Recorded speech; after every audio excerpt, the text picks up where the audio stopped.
This is crazy. This is such a.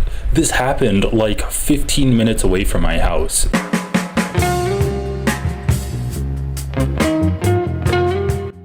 I need to cover what happened in Minnesota. So I put out a little bit of a video on it Saturday morning when I woke up and I saw the news. But essentially, what happened is a right-wing extremist targeted the top Democratic lawmaker in Minnesota and killed her, her husband, and her dog. He then drove, actually, he did that second. He had at first shot another Minnesota Democratic state senator, and he shot him and his wife, and thankfully they survived. He then drove 15 minutes south. He went from Champlin to Brooklyn Park, which is about 15 minutes straight south, and then he shot the top Democrat. So Tim Walz is the top Democrat in the state because he's the governor, and then he shot the second one. She's the top Democrat in the state legislature. She was the Speaker of the Minnesota House of Representatives.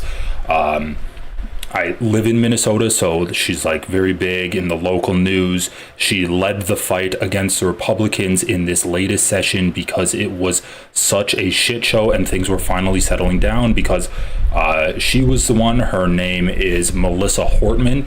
She was the one who actually did a deal with the top Republican, Lisa Demuth, and he went and he killed her and her husband and shot her dog. This freak of a guy, his name is Vance Boelter. So an hour ago he was apprehended. He survived about a 36-hour manhunt, and then he finally got apprehended. The gunman who killed a Democratic state lawmaker and injured another in Minnesota was apprehended late on Sunday night, a reporter for ABC affiliate posted on X. So let's take a look at him. Vance Boelter. No, this is crazy. So this is an actual assassination. And one thing I need to show you guys is the Minnesota House of Representatives makeup. What was it? Was it this one? Not the members. Party control. I think this is what I looked at. The party control of the Minnesota House of Representatives. But what happened is this. It was literally a tie. So I believe it's 67 Democrats, 67 Democrats, 67 Republicans. And there was a big issue where there was a Minnesota state representative who won his election, but because of the paperwork that he filled out, he wasn't actually a resident of the district that he ran in, and so his election got overturned. And then the Republicans were basically saying like, oh, well, you don't have enough people. We have the majority. You only have 66 people, so we should be able to have control. So we want a Republican Speaker of the House. And the Democrats were like, no, because in a few weeks we're going to win an election, and and it's going to be a tie. So why would we give you control?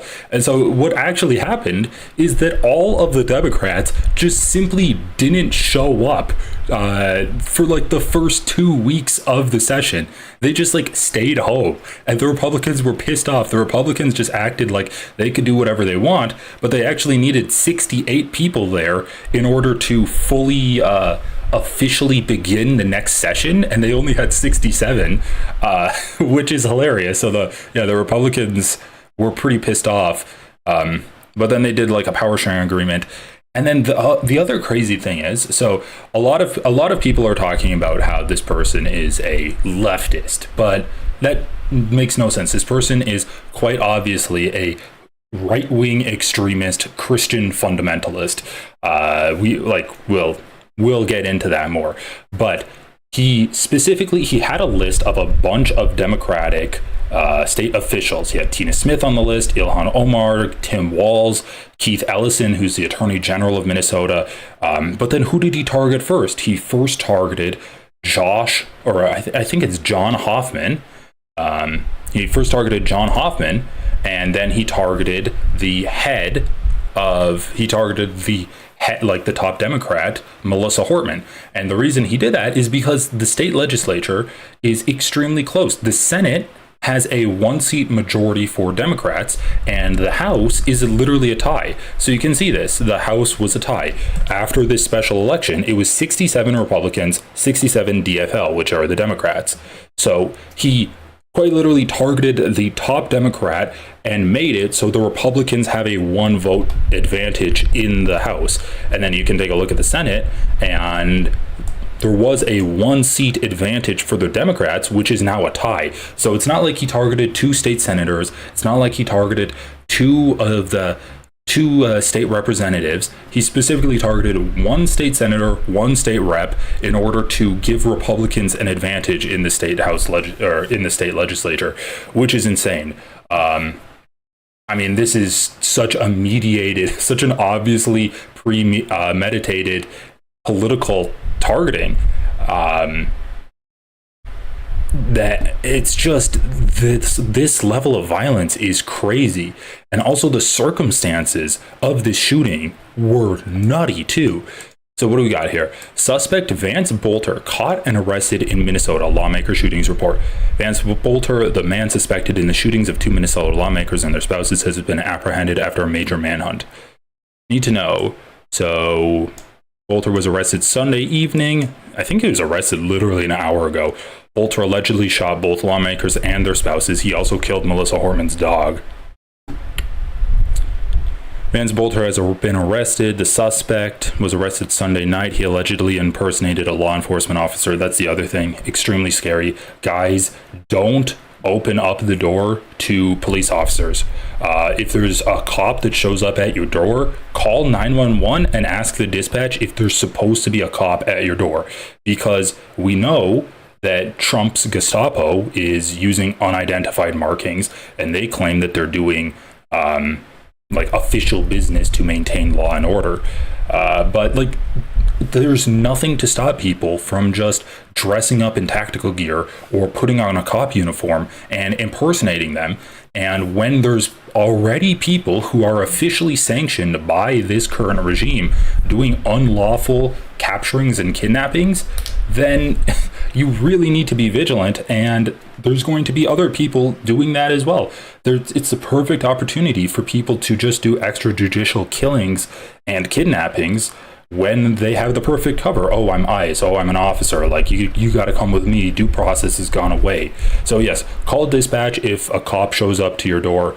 If there's anything looking suspicious, if there's a single cop, definitely don't trust them, because a single cop could be indicative that they're like an extremist loner that doesn't have another friend or a partner on the police force. So yes, definitely like be very wary of police or anyone else that says they're doing official acts, like official violent acts. So the shootings took place early on the morning of Saturday 14th. David Carlson, Boelter's roommate, he had a roommate? Told reporters that Boelter sent him, as well as another individual, text messages on Saturday morning that began, "I love you guys. I've made some choices," as well as another individual? What? Okay, let's look this up. This is David Carlson. So there's a video of this. Sheets of body armor. Wow. Is this really quiet for you guys? Or any of that?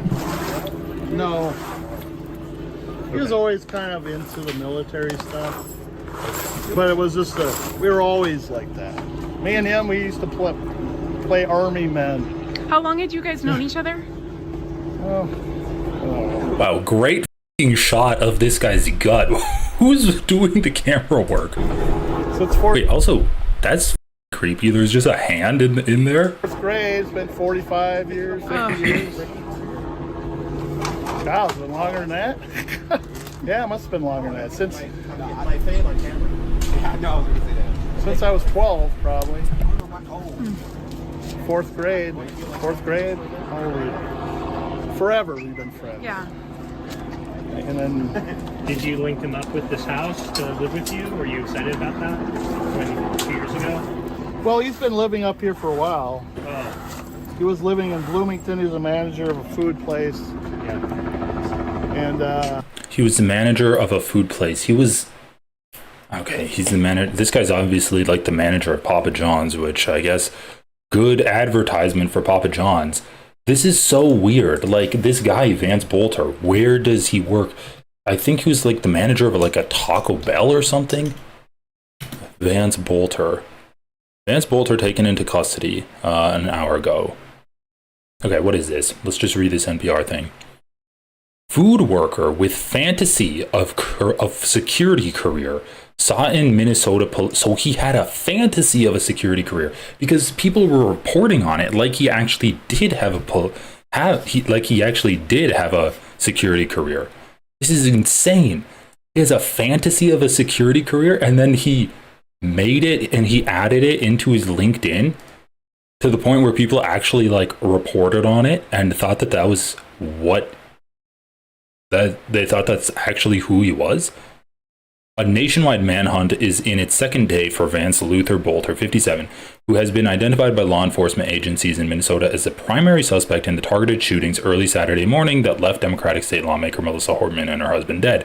Authorities said Boelter disguised himself as law enforcement, and as you can see here, it's kind of small, but yeah, he's wearing looks like he's wearing a rubber mask, at least like a bald mask, as part of his disguise. Authorities said he disguised himself as a law enforcement officer during the attack, and news reports have focused on his apparent work as a security professional. But NPR's review of Boelter's online records and employment history found many of those claims about his professional life appear untrue. Dude, how is our news? Yeah, how is our news that the people are actually reporting that he worked as a security professional? But then NPR is like, wait a second, let's look into this. And then it's all fantastical. In social media posts and websites, Boelter said he had extensive experience as a security professional with training by both private security firms and by people in the U.S. military. NPR found little evidence to support Boelter's account. He appears to have worked most of his career in the food service industry, and one longtime friend described parts of Boelter's narrative about his life as a fantasy. Boelter is also being sought for the shooting of Democratic State Senator John Hoffman and his wife, who were both wounded at their home. I mean, so thankful that they survived. Authorities say Boelter should be considered armed and dangerous. They asked the public for help at identifying his location and are offering a $50,000 reward, but said anyone seeing Boelter should call 911 and avoid contact. On the website, for a company called Praetorian Guard Security Services, LLC, Boelter described himself as part of the leadership team. NPR found no record of the firm having clients or providing any services. A call to the company's phone number connected to what appears to be a private phone line, not a business. The address listed in incorporation papers appeared to be that of a law firm specializing in divorce litigation. Holy shit, dude, this guy's actually just straight up delusional. Boelter himself appears to have no history of working in law enforcement, the military, or private security. But why are people saying that Tim Walz hired him? That's what I don't understand. During a press conference Saturday, Drew Evans, commissioner of Minnesota's State Bureau of Criminal Apprehension, said part of the investigation is now focused on Boelter's background, possible training, and alleged motives. Are you kidding me? He had a list of Democratic lawmakers and other the district attorney. We are working diligently on that, Evans said, noting Boelter left a written message recovered by law enforcement which hasn't yet been made public. It would be premature for me at this point to really say exactly what the motivation might be from these writings, he added, adding that it's unclear whether he had any specialized experience or training. According to authorities, Boelter abandoned an SUV that resembled a law enforcement vehicle at the scene of one of the shootings after he was confronted by police. He then apparently fled the scene on foot. This is what I don't understand too. He was shooting at two cops and he was able to get away on foot. They had his vehicle and the cops didn't chase after him. Guys, this is how the police are. They go do a wellness check on Melissa Hortman's house, which random, but I guess it worked out. Didn't work out, but they could have saved lives. They go to the house. They see a guy coming out the front door. The guy starts shooting at them. The cops return fire. They go inside. They see Melissa Hortman's husband dead in the front entryway. They get the body and they try to resuscitate him. He's dead.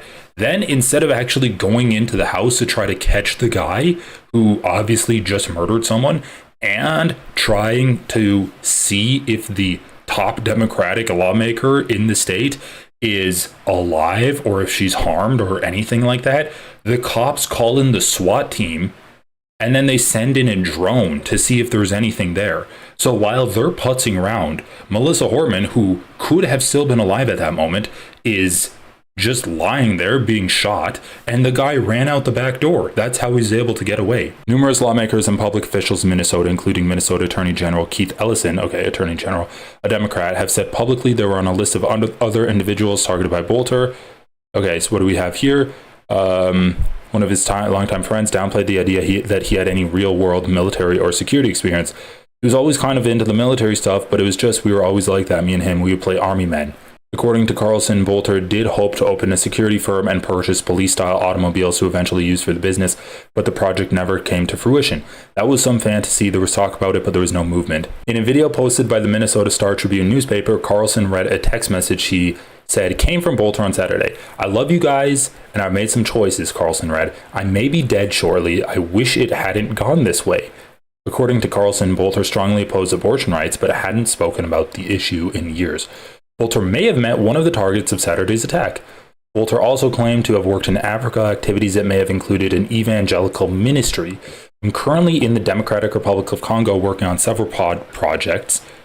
He said he had made the trip to talk with officials about our private business projects that are all moving forward. NPR wasn't able to confirm the veracity of that claim. Boelter apparently worked for a number of years as a convenience store and food services manager, posting this spring on LinkedIn that he was looking to get back into the U.S. food industry.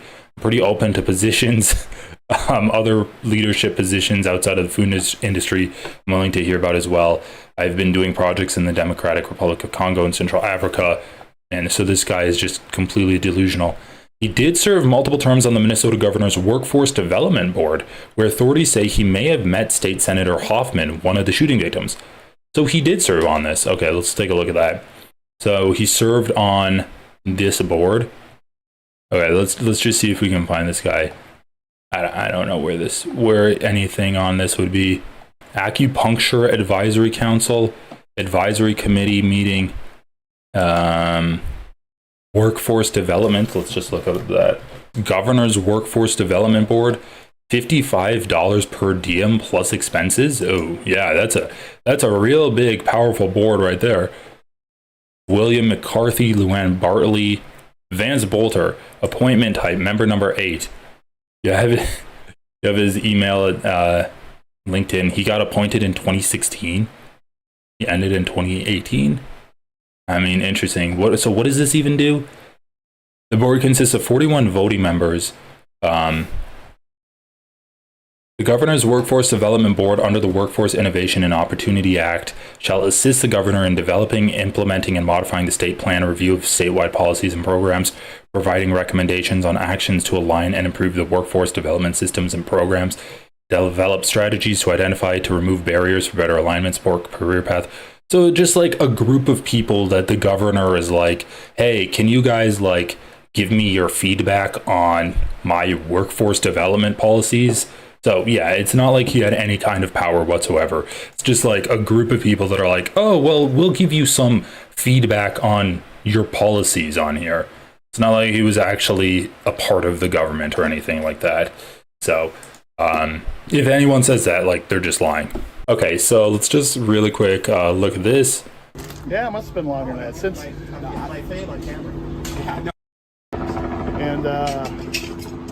and then he quit the job and he went down to Africa, got things going down there, quit the food place. Yeah. Why are they saying food place? Why aren't they actually saying where he worked? Well, he's been living up here for a while. He was living in Bloomington. He was a manager of a food place. Yeah. And then he quit the job and he went down to Africa, got things going down there. Said he wanted to start his own companies. So the security company, was that fully formed, or was that just an idea? That was still? just Yeah, he was a huge Trump supporter. some fantasy. It was you talk about it, but there was no movement on that part. And yeah, it was he always had a fascination with military equipment. So do I, but I'm 100 miles away from killing people. He's really got to cover his ass here. Don't worry, guys. I just roomed with the psycho political assassin that just tried to kill 2 Minnesota lawmakers. But, like, I'm 100 miles away from killing people.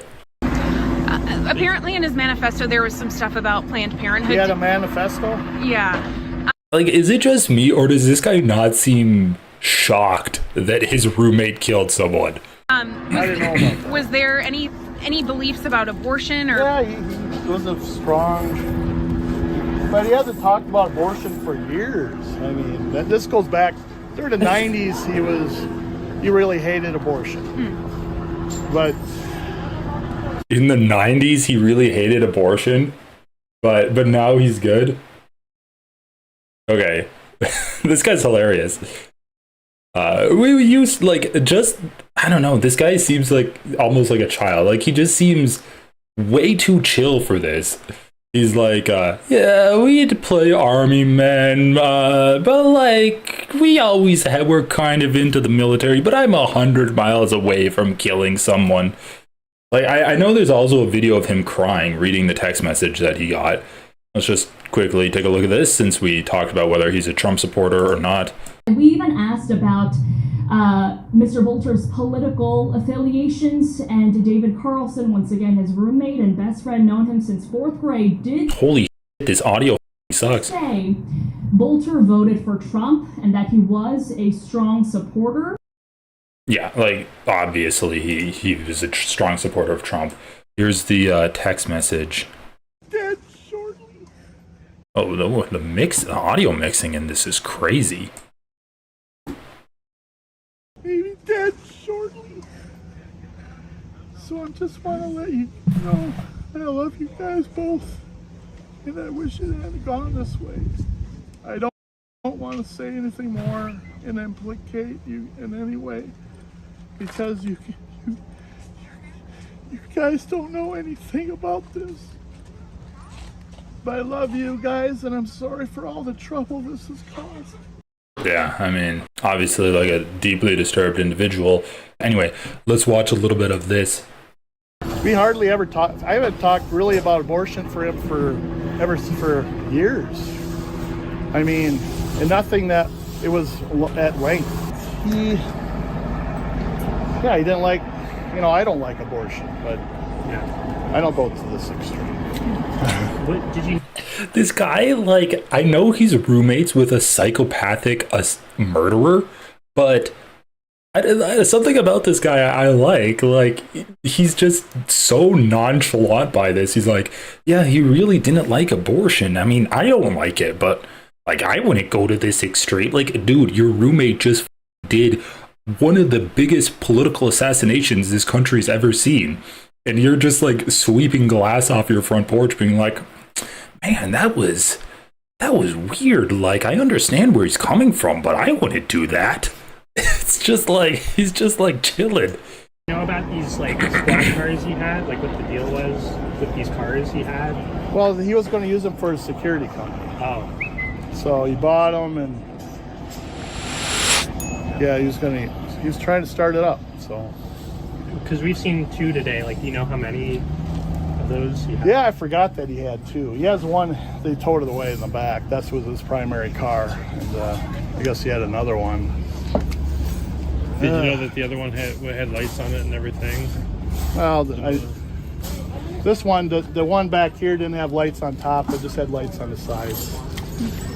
But I wish I... When was the last time you talked? I've known him since 4th grade, but, like, yeah, like, I don't know how many cars he had. One looked like a cop car, but I kind of just leave him to do his thing when he gets in his moods. Last night, and you know, I wish I could go back in time and stop him. Say something to stop him. You know, you never know that your best friend's just about to do things that he's accused of doing. And Was he acting different? no, He seemed normal. yeah, I mean, besides the appreciation for our friendship and all that.